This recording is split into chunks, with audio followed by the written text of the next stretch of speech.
The tragic life story of Credence Barebone, the son Aberforth Dumbledore never got to raise. Part 1. The Hidden Child of Godric's Hollow. In the quiet village of Godric's Hollow, where history whispers from every stone, a boy named Aberforth Dumbledore lived with his more famous brother. While Albus dreamed of glory, Aberforth tended his goats and nursed a quiet, lonely heart. One summer, he fell in love. The girl's name has been lost to time. She saw past Aberforth's rough hands and saw the tenderness beneath. Their love was secret, stolen in orchards and barns. Then she became pregnant. In that era, an illegitimate child brought shame. The girl's family sent her away, far from Godric's Hollow, far from Aberforth. She died in childbirth, leaving behind a son. Aberforth named him Aurelius, meaning the Golden One, but he could not keep him. The Dumbledore household was already broken. Ariana, his sister, was an obscurial whose magic had turned inward, and the family teetered on collapse. Then, in the summer of 1899, Ariana died. The mother's family took control.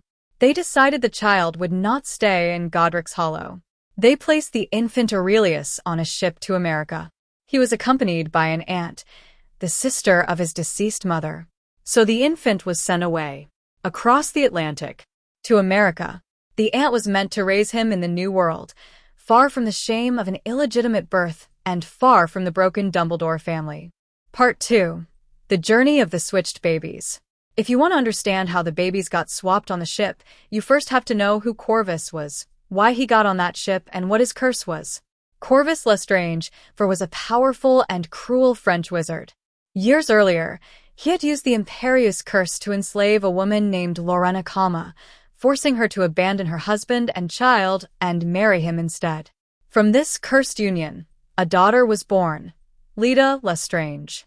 Lorena died giving birth to Leda. Corvus never forgave his daughter for this. He blamed her for the death of the woman he had stolen. Corvus remarried, this time to Clarice Tremblay. And finally, he got what he truly wanted, a son, a male heir. He named the baby Corvus Lestrange 5. But the Calma family had not forgotten. Yusuf Calma, the son Lorena had been forced to abandon, grew up with a burning hatred for the man who had destroyed his family.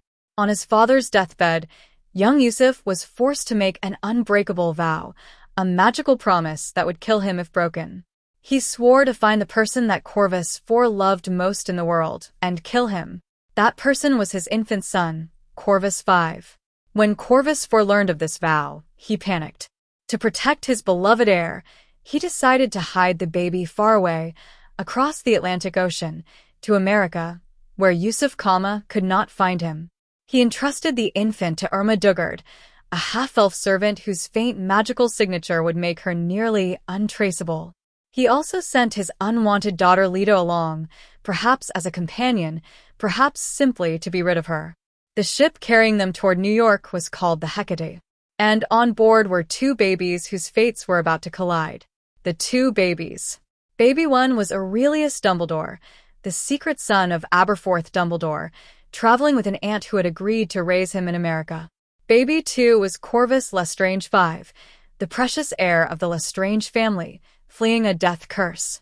Aboard that ship was also Leda Lestrange, Corvus's half-sister, no more than 6 or 7 years old. The storm and the switch. One night, a terrible storm struck. The ship began to sink.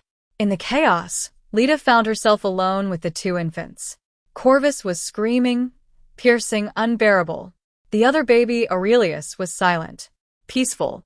In a moment of childish desperation, Leda switched them. She lifted the screaming Corvus into the other crib and held the quiet Aurelius close. She just wanted peace. Just for a moment. Then the ship lurched. Water crashed through. Almost immediately after Leda made the swap, a powerful storm broke out, causing the ship to begin sinking.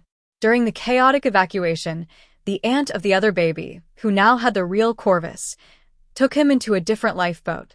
That boat was hit by a wave and capsized, causing Corvus to drown. Leda survived the storm with the other baby, Aurelius, whom she had originally taken. When rescuers arrived, They found Lita clutching the surviving infant. They assumed it was Corvus 5. The baby was wrapped in a Lestrange blanket. Lita said nothing.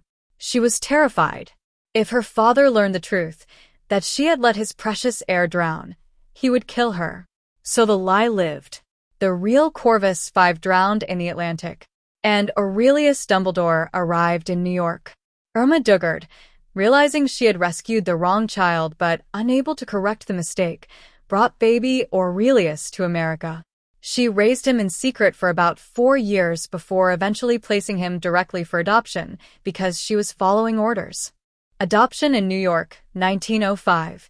On October 21, 1905, at approximately 4 years of age, the boy was adopted by Mary Lou Barebone in New York City. She gave him the name Credence, ironically derived from the Latin word for belief or trust. Mary Lou was the fanatical nomage, the American word for Muggle, leader of the New Salem Philanthropic Society, also called the Second Selemeers. This was a hardline anti-witchcraft group that wanted to expose and destroy the wizarding world. Credence was raised alongside her 2 other adopted children, Chastity, older, and Modesty, younger. How Mary Lou abused her adopted children. Mary Lou was not a loving mother. She beat Credence with his own leather belt for small mistakes like coming home late and said cruel things to him such as, "I am not your ma. Your mother was a wicked, unnatural woman." She purposely adopted children who showed signs of having magic, hoping to beat it out of them. Even though Credence was an adult, she singled him out for the worst beatings. Her constant abuse caused Credence to hide his magical abilities so deeply that it created a dark, destructive force inside him called an Obscurus. Grindelwald pretends to be a friend. In 1926, a dark wizard named Gellert Grindelwald was hiding in New York. He disguised himself as an American magic police officer named Percival Graves. Grindelwald discovered Credence and pretended to be his friend. For the first time in his life, someone showed Credence kindness and affection. Grindelwald healed Credence's injured hands, told Credence he had magical abilities, and promised to help him enter the magical world and learn magic. The Breaking Point and Destruction of New York, 1926. One night, Mary Lou found a toy magic wand in the bedroom and prepared to beat Credence one final time. But this time, something different happened. Credence's magic erupted out of him. The dark force inside him, called an Obscurus, burst forth in a violent explosion. The Obscurus killed 3 people: Mary Lou Barebone, Chastity Barebone, and Senator Henry Shaw Jr., who had earlier called Credence a freak. The explosion also completely destroyed the Second Salem Church, where the family lived. The rampage through New York. After losing control, Credence transformed fully into his Obscurus form, a giant, dark, smoky cloud of destructive energy. He went on a devastating rampage through New York City, knocking down buildings and overturning cars. The destruction was massive, and both magical and non-magical people witnessed the chaos. If you enjoyed this, a like would mean the world to me. Thanks for being here.